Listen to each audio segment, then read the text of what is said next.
Thank you for everybody who is hopping on today. We've got a really exciting class partnership with Pacific Coast Producers, and we are fortunate to have Olivia on again with us. We've been able to have her on for some of our other cooking classes. So really looking forward to hearing her knowledge and recommendations for canned pineapple. So I'm going to pass it over to Olivia to give a little bit of an introduction of herself and her role at Pacific Coast Producers. Yeah, good morning, everybody, or almost afternoon there. I'm in California, but thanks for having me on, Kelly. My name's Olivia. I'm with Pacific Coast Producers, and as I mentioned, we're based in California. We're a Northern California farmer grower owned cooperative. So what that means is we are basically owned by a huge group of family farmers who are growing fruit and tomatoes specifically for the Meyer brand, which is pretty cool. So we don't have a brand, we just do it in the store label. So that Frederick's label, that's kind of front and center on Kelly's screen, and then Meyer brand right there on the other side. And then also True Goodness, which is Meyer's organic. So yeah, we do fruit, tomatoes. Most of them are grown here in California, and then some are imported as well to kind of help support the Meyer team. Well, thanks for that introduction, Olivia. I appreciate it. For everybody who's on the line today, if you have any questions at all for myself, as far as the nutritional factors incorporated in these recipes, or for Olivia about pineapples, how they're sourced, where they're from, I'll kind of bring these up during the class too. Anything at all, feel free to come off the mic and just join the conversation with us. So we're making two recipes today. We are making a whitefish pineapple coconut topping. We're going to have some rice that's going to go with it. And then I've also made some green beans as well. We are also having a popsicle. It's going to kind of be like a banana split, but we're going to be adding the canned pineapple in there, some frozen bananas, a little bit of yogurt. So again, if you guys have any questions as we go through, feel free to hop in, but we're going to go ahead and get started. So the first thing that we'll start with is we're going to start with the fish recipe, and we'll start with that pineapple topping, so that when everything is done, we can just get that right on top and we'll be all finished. So to start, you'll want to have your mixing bowl. I have some of our ingredients already measured out. Some of them I'll kind of chop as we go through. But for the first ingredient, we have a 1/4 cup of red onions. We've got a 1/4 cup of jalapenos. We've got a 1/4 cup of limes, and then a 1/4 cup of cilantro. I'm probably going to put a little bit of extra cilantro in there because I love the flavor of it. And then we'll also add a little bit of salt in there as well. So something Olivia and I were talking about before we got started was, like, are these pineapples grown in California, or how are they sourced, and how do they get to Meyer? So I'm going to pass it to Olivia to kind of add a little explanation to that question. Yeah, it's a really great question. We're very lucky in California to be able to grow a lot of agricultural commodities because we have pretty mild weather. We don't get anywhere near as much snow as you guys do, thank goodness, because I wouldn't know what to do. But we're very lucky in the Central Valley to grow all kinds of different produce. But unfortunately, pineapple isn't one of those. There's a little bit of pineapple still growing in the United States. In Hawaii, I'm sure everybody's familiar with the Dole plantation. Really fun to visit if you're ever on Oahu. But none of that is imported anymore. The kind of canning and processing portion of that business closed down quite a while ago. So the most of our pineapple comes from overseas. So that beautiful jar in front of Kelly is product of Peru. So of the Americas, just our neighbor down south. And then our canned pineapple comes from Indonesia and Thailand. So we think about the climate in those places, right? Much more humid, a lot warmer year round, and that really helps that beautiful tropical fruit grow. And so, yeah, we source it from Indonesia. It's grown by farmers there. They're going to our standard and our quality ask. We have, a team over there as well. And then it goes on one of those big shipping containers, and it comes here so that we can supply it to Meyer. Thank you for that background. I'm wondering, how long does it take to kind of bring it from these different locations and then process it and then get it to the grocery store? Yeah, that's a really, really great question as well, because I think that there's a few misconceptions that maybe the fruit that goes into cans is old or less good or something like that, but it's actually going into the can or into that jar at its peak state of ripeness. So the fields or the orchards that we're growing this fruit, excuse me, so sorry, that we're growing this fruit are very close to the facilities that they're packed. So we're harvesting it when it's nice and yellow, really ripe, has that nice aroma that we associate with pineapple, and it's being canned that same day. And then, the supply chain kind of gets a little bit longer from there, right? Because we're in Indonesia, which is pretty far. So from that facility, it'll go on a truck and then it'll go to the shipyard and then it'll get on the container to go on the boat and then it'll land all the way over here after about 70 to 90 days. Boats are very fast. And then it gets unloaded and sent to the distribution center to go to Meyer. So you're probably enjoying it, if you were to get like a brand new can, which, they have really, really good shelf life. They're good for 3 years so that you're really eating that good eating experience, that locked in freshness of that pineapple. But the soonest that you'd be getting it would probably be 3 to 4 months after it was harvested, just because of that transit time. So a little bit longer than some of our other commodities, but again, that heat sealing, that canning process allows for that long shelf life without any degradation of quality. So all of the nutrients are locked in, that great flavor is still locked in, that beautiful color. You can see right now as Kelly's shopping it, how yellow it is. Did you purposely wear a yellow sweater also? Now I feel like I didn't match the theme. I should have done better. It looks so nice.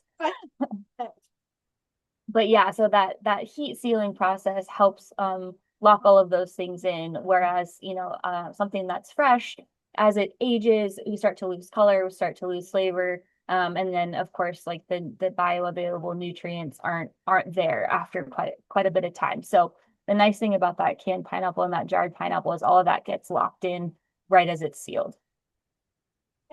Is going to be a really great source of vitamin C, which is of course great for our immune system. And then it's also going to be filled with antioxidants. And so how I kind of like to explain these antioxidants is like, think of an apple and how it sits out and it browns. That browning process is called oxidation. And so you can kind of think about that in a way happening in our body. And so those antioxidants are the lemon or the lime that we put on those apples to prevent the browning. So these antioxidants that we're getting from our apple is like our lemon or our lime. It's protecting our cells from that cell damage that we can experience from day to day, from environmental factors like pollution or stress, or even just natural metabolism. This can happen as well. So the more antioxidants that we're able to consume throughout our diet, the better our health is going to be overall. So being able to add it into sweet and savory recipes is really kind of a fun thing to do.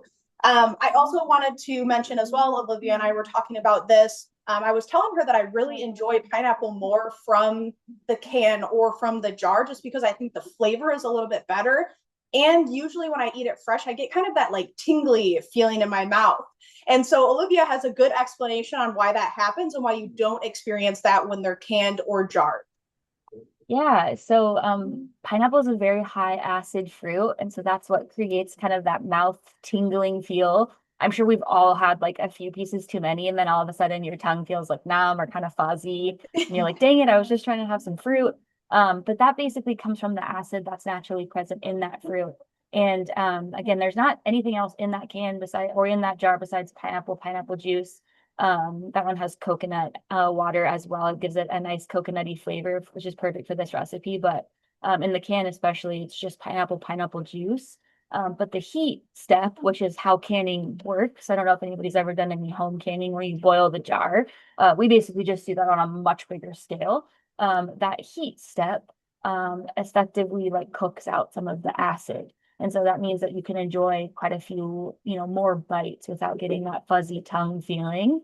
And not related to that at all, but I was telling Kelly, like, I'm kind of lazy and cutting a pineapple is a lot of work. You have to take like the spiny parts off and then you have to core it. And I'm like, listen, it's already done in that can. It's already nicely chunked up. I don't have to do it. It's already in a sphere. I don't have to take off the crunchy parts on the outside. I just think, somebody else can do the work for me. And they're usually, more affordable as well, even with that convenience piece in there. So that's really a good point to have as well. So right now with our toppings so far, I've got our pineapple in here, our cilantro, our lime, jalapenos, and red onions. What we're going to do next is we're going to take a half a cup of this juice that's in here. So like Olivia was saying, this is pineapple juice and coconut water, just to be able to bring all of those flavors together, that coconut and pineapple that we're going for today. So I'm going to measure out a half a cup here.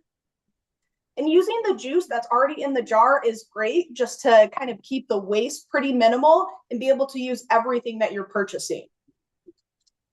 So we're going to add this in here. This aside.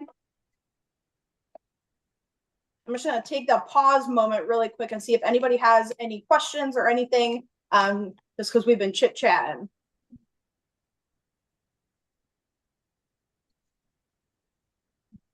Okay, no problem at all. So we've got our filling already, or our topping made. I'm going to start with the tilapia. So I'm going to set this aside. Well, let me give this a try really quick. I know it's only, lunchtime there, but the rest of that juice tastes great with some Malibu rum. Fantastic idea. Just wanted to have like a side cocktail, It's 5 o'clock somewhere. Exactly. Okay, that tastes really good. For the jalapenos, depending on what your spice preference is, pull out the seeds if you don't want as much heat. Add a little bit more seeds if you do. I added a few seeds in there just because of the sweetness of the pineapple. I do want it to balance out a little bit. And like Olivia was saying, this is kind of an acidic fruit. And so think of usually with fish, we're pairing lemon or lime with it. So this is just another way that we can add an acid to our fish.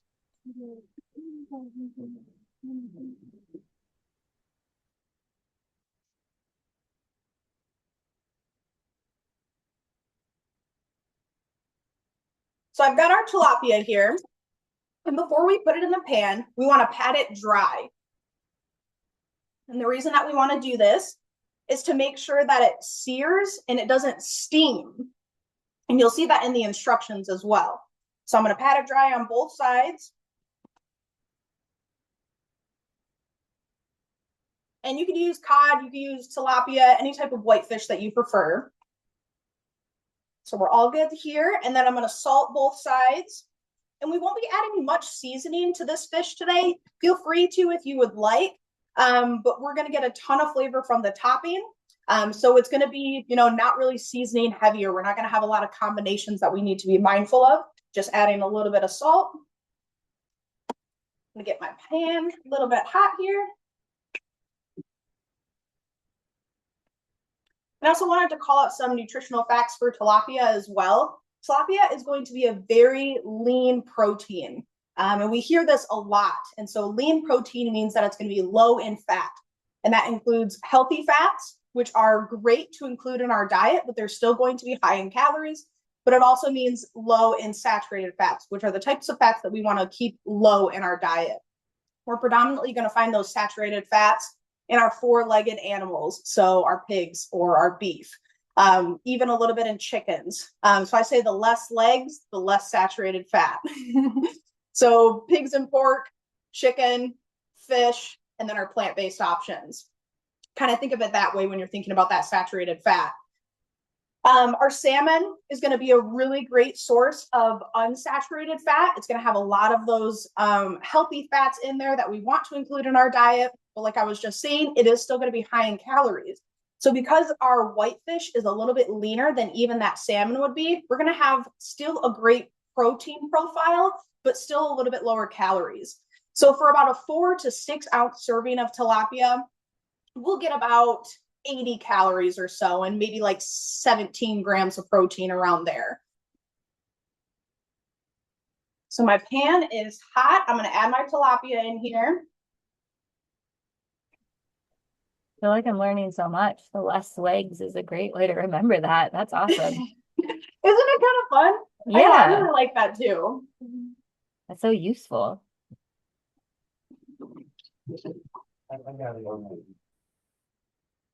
So we want to make sure our fish gets up to about 145 degrees to make sure that it's food safe, that everything is cooked to the appropriate temperature. As far as time, like 2 to 3 minutes on both sides, and that should get it up to temp.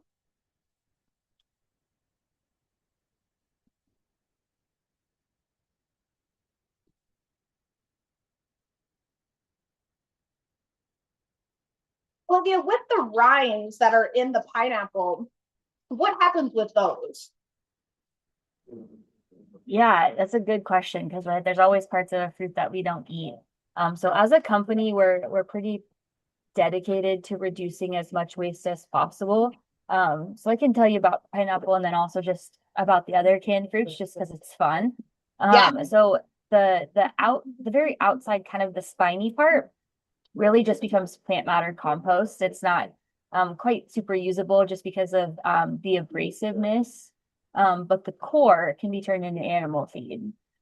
So it's still, yeah, kind of, working its way down. And we do the same thing domestically with our other canned items as well. So tomatoes are mostly water. And so some of the water that we're pulling out of the fresh tomato, maybe to make something a little bit more condensed, like a paste. We use some of that water to create steam, and then we use steam to create energy. So it's actually kind of helping power our plant. Most of if we have to take the skin off of a tomato, like for example, a whole peeled tomato is peeled. We can take that skin and put it back into a different particulate product, like a sauce or a paste, because it helps add color and flavor. And then, we have some stone fruits, right? So peaches, apricots, and we don't want to eat the pit. That's terrible. We don't want the pit in our can. We do a few different things with the pits. So they can be turned into biofuel. So if you ever buy like those like fire starter things, some of them have peach pit in there. I'm sure we've all seen apricot face scrub. So the pits can be used for that. And then again, animal feed is a really, really good one. Lots of multiple legged animals that are eating a lot of different stuff. And so to diversify their diet or give them different nutrients, we're able to sell kind of pieces from the fruit to companies that are making feed, and they can incorporate that right in there. So yeah, overall, we're trying not to waste any of the fruit. We just obviously, you don't want to open up your can of pineapple and eat the core because that's the hard, not great part. Yeah, thank you for highlighting that. I remember in our tomato class when you brought up the point about the apricots and adding it to the face wash, and I was blown away by that point. I just thought that was so cool. And I feel really passionately about sustainability, and so I really appreciate that Pacific Coast Producer, prioritizes that. You guys are also utilizing the whole fruit. Yeah, we try to use, as much as possible, really limit food waste. And then, even all the way back to our farms, they're doing the same thing. So tomatoes, especially, when we take the tomato off the plant, right? There's a lot of green matter left over. The harvester actually churns it all up and it tills it right back into the dirt so that the next season, whether they're growing garlic or peppers or sunflowers or a different row crop, the nutrients that were in that tomato plant are going back into the soil. So the effort to be limited on waste really starts at the field and then goes all the way through. And then even the can, that can and that jar are both recyclable. So we're really trying to, eliminate as much waste as possible all the way through. Just saw somebody put a comment in the chat and they were asking what oil I'm using. Today I'm using avocado oil. Just for its high smoke point, it's pretty neutral flavor. This is kind of my preferred oil to use when I'm cooking things like this. So avocado oil today.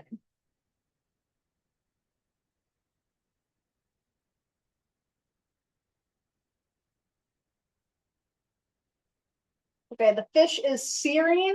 I'm going to flip it one more time just to make sure we're nice and crispy.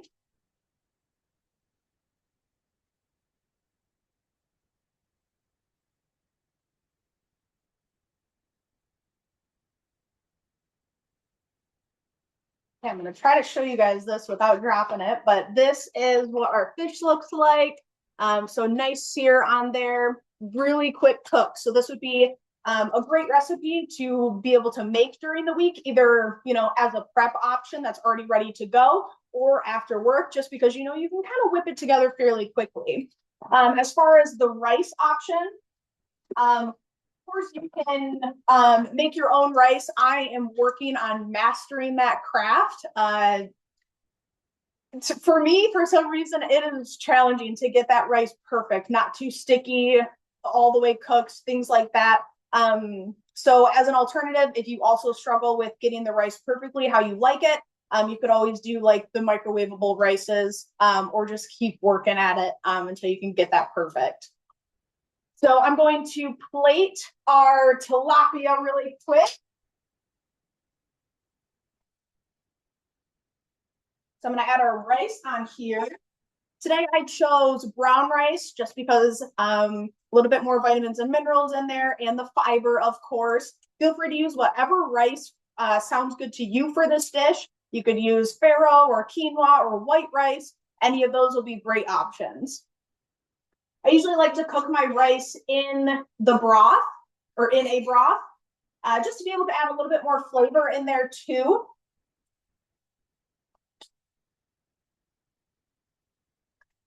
And the rice in this recipe will be really great because the liquid in our topping, it'll kind of help absorb that a little bit too. And you'll also see in the instructions that it mentioned that you could pour some of this juice on top of it while it's cooking, just to really seep it through that fish. So if you want to do that as well, that would be a really great culinary skill. Adding my green beans on here. I didn't do anything too special with my green beans today. I just did a little salt and pepper, oregano and garlic salt, and blistered them a little bit so that they're a little bit crunchy. I did boil them for about 3 minutes before just to soften them slightly because I still do want that crunch that they have. And I'm gonna just cut a section off of here. So add it on top of here, and then we're gonna add our topping on top.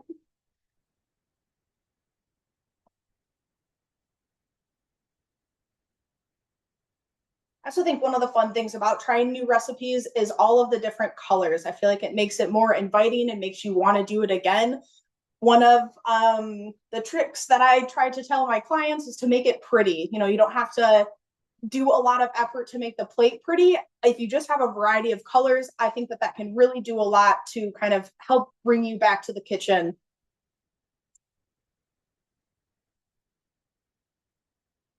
All right, everyone. So this is our meal that we have. So we've got our rice on the bottom. We've got our protein in the fish. Our grain is going to be the rice. And then we've got our vegetable with our green beans, and then our topping on the top as well. So we're going to have a fruit on here too. So I'm going to just give this a try with it all together.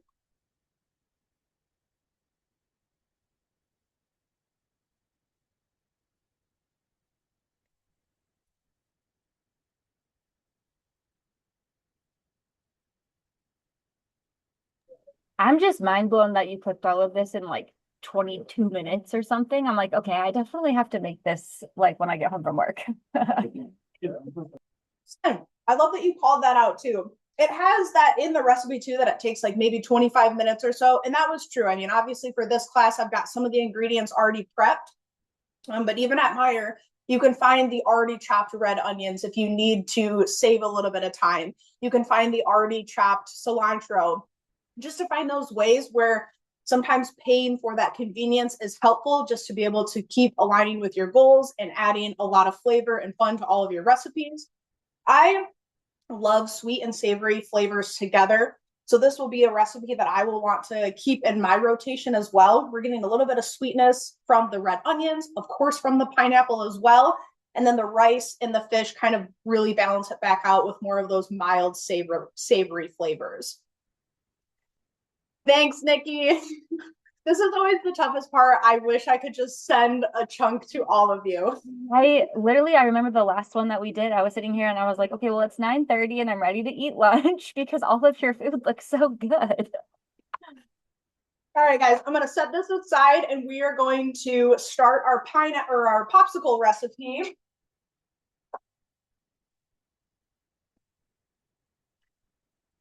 So of course, I had to make some before so that they could be already frozen and ready to go for class today. So for my previous recipe, I used the fresh bananas. For this recipe, I'm using frozen. In the recipe, it suggests that you could use frozen bananas just to make it a little bit creamier. So I'm going to see, you know, what the difference is going to be between those two. So I'm going to grab this really quick.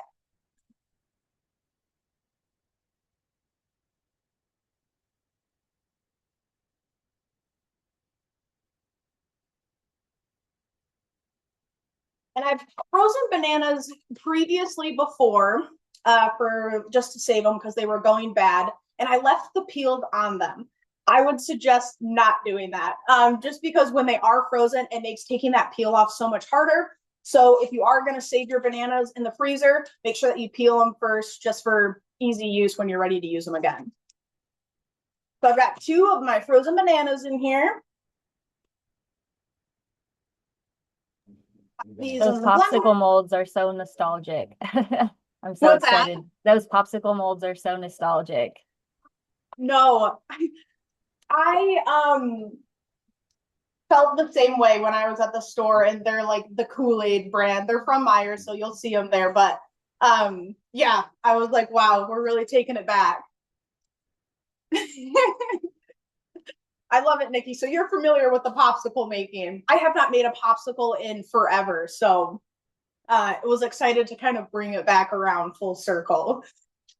Okay, so we've got our bananas in here. We're gonna add our pineapple. When I measured this earlier, this can right here is 1 cup. So you can just put this entire can in there.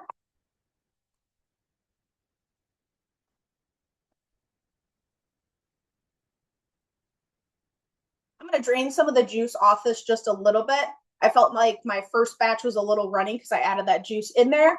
So I'm just going to keep it on the side. And then once I mix this up, if I feel like it's a little bit thick, I'm just going to add that pineapple juice in there.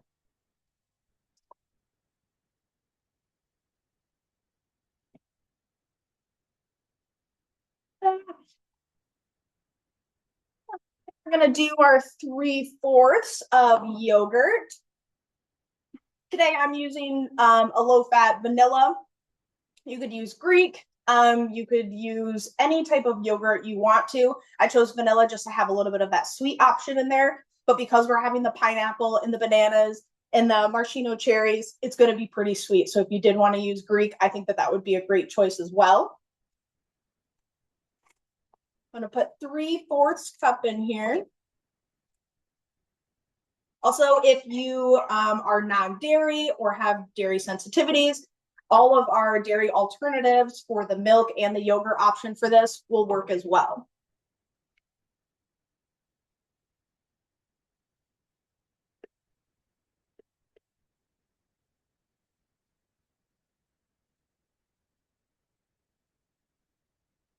Sometimes I run out of space saw with all my stuff in here. Close that.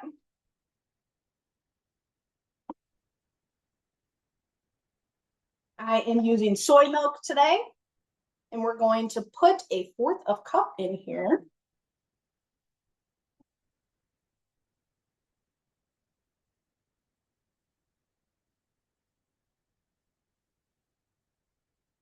Olivia, have you made this popsicle recipe before? No, when our team was like looking for fun pineapple recipes, there was like 12 where I was like, I want to take all of these home and make them. And this is one of them because I love like a summer sweet treat.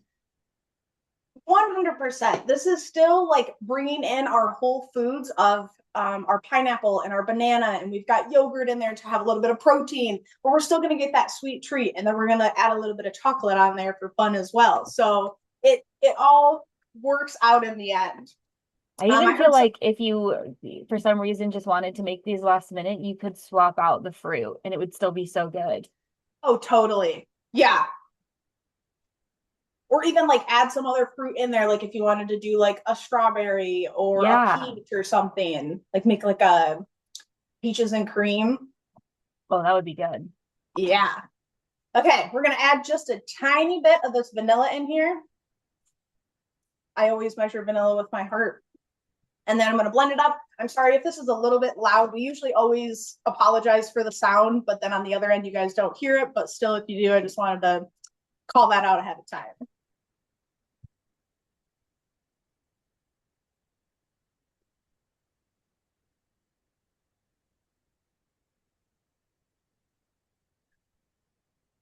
Blends up pretty quickly. Maybe technology is failing me, but I couldn't even hear it. So maybe it's just tuning it out. I don't know.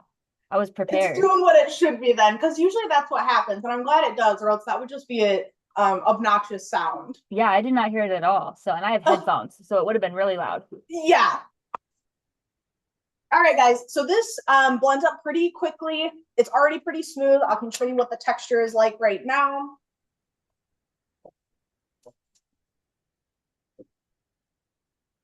So it's still got like a little bit of thickness in it. I'm just going to put it on my cutting board just so you can kind of see what it's like. So not fully runny, but still some thickness in there. I think that this is a great texture just so that it has a nice hold to it as it freezes. Yep, tastes great as well. So this is what we would put into our molds. How I did this is for our maraschino cherries, I cut these in half and then cut them in thirds. And in the recipe, you'll see to not mix them too much into the recipe or else it'll turn it pink. If you want your popsicles to be pink, go ahead and do it. If you want them to be a little bit more white and then the cherries kind of pop out or are highlighted a little bit more, just be mindful of that. So after I cut them, I just put them into the molds and then I put the popsicle filling over top of them and then just layered them like that instead. And when you put them in your molds as well, before you put them in the freezer, just make sure that you bang it on the counter a little bit to make sure that everything is settled down in there so that you don't have any air bubbles, so that you get a nice fully formed popsicle. So this is the true test of the whole class today, and that is that these come out. So I'm going to run just a little bit of hot water over them and then pull them out, and hopefully we'll be able to add some chocolate onto them. So give me just a second.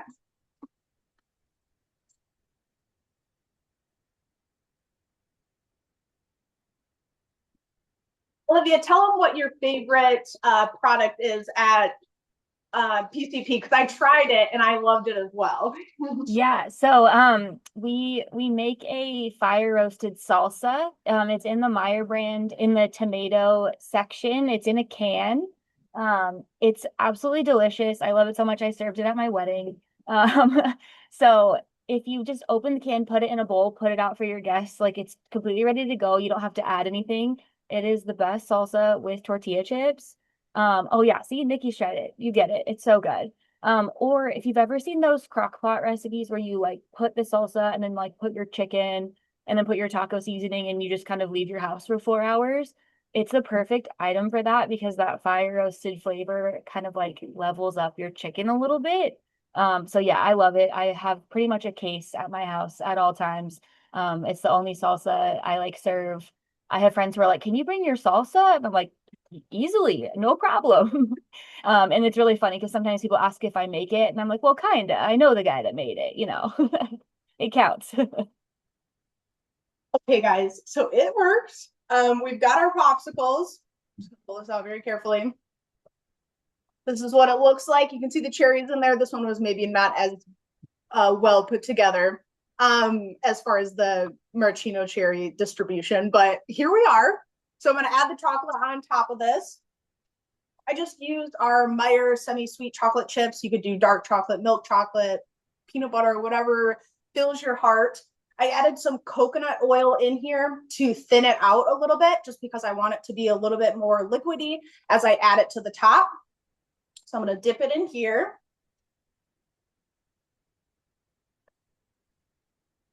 And I did let my chocolate cool a little bit. I've just had it on low since we started the class, just to make sure that it still stays soft, but not super hot that it's going to start to melt my popsicle.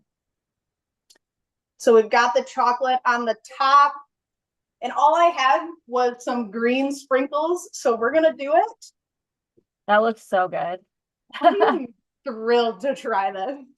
You can also add some nuts on here as well, or even some more chocolate chips, or even some toasted coconut on here, whatever sounds good. So here we go. Here is our popsicle. The chocolate on the top is already freezing. So that's really great to see too. So I'm going to take a bite, let you guys know how the flavor combination is. Nobody come for me because I'm biting a popsicle.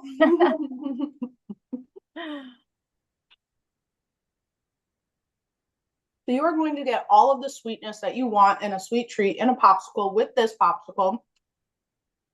But we're also going to add a little bit of nutrition to it with the pineapples and the vitamins and minerals that are going to, and the bananas with the vitamins and minerals, excuse me.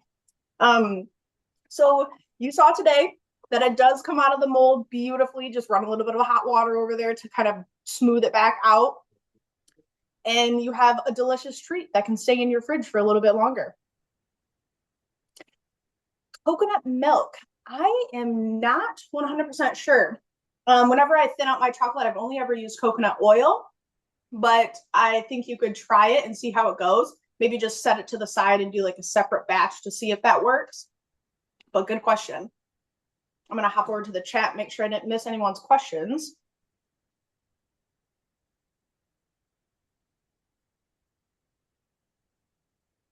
Oh, blending watermelon and making popsicles. That's a great idea.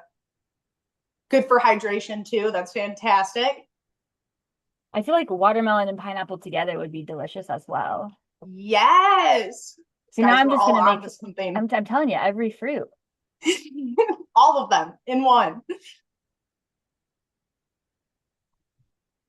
Nikki, yes, the recipes should be located in the programs section on your Healthy account. So you'll see a programs tab on the left side of the screen, and then you'll see our cooking class, and they should be right in there. They'll be considered modules.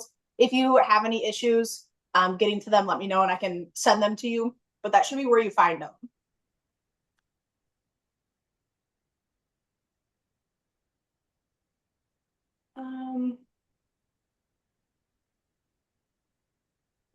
Love it. Okay.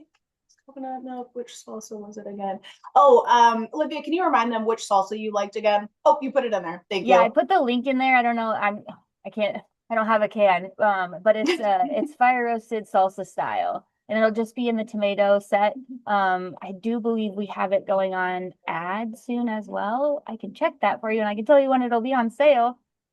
It's always nice. Well, guys, that's all that we have for our recipes today.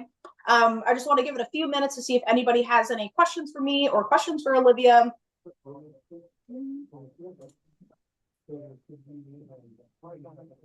Okay, yes, it'll be on sale. Actually Memorial Day looks like the next one. Save Everyone 20 grab your cents. You know, salsa. we love a deal. Tell them that you made it. Yeah. Yeah, take credit. Yep. Thanks, Nikki. Thank you, Annalise.